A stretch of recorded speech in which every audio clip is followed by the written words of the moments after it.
Seller Carryback Notes by Whitney Brennan. An exchanger may be asked to help a buyer finance the purchase of the relinquished property, the property being sold. In such a circumstance, the exchanger is given a seller carryback note secured by a deed of trust or mortgage against the relinquished property. However, if the note is in the name of the exchanger, it will be considered boot and taxable. Therefore, when a taxpayer elects to carry back a note on the relinquished property, there are two essential options. 1. Make the note payable to the taxpayer.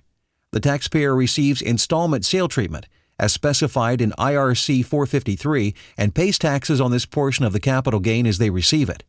2.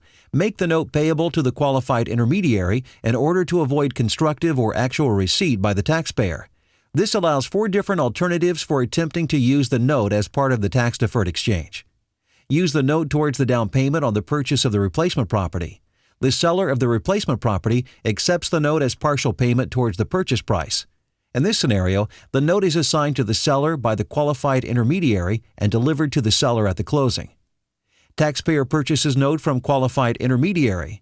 Essentially, the taxpayer purchases the note from the qualified intermediary. This allows the qualified intermediary to apply the cash to the replacement property. The note is paid off prior to closing on the replacement property. The note is paid in full during the exchange period. This works only on short-term notes due within the 180-day exchange period. The proceeds are then applied to the acquisition of the replacement property. Sell the note to a third party. The taxpayer finds an answer to purchase the note, thereby replacing the note with cash. If the note is discounted, the discounted portion is considered boot and may be taxable. When there is a seller carryback note, there would be 3% withholding in the state of California at the time escrow closes, unless the buyer agrees to withhold 3% of each payment and submit to the Franchise Tax Board each month.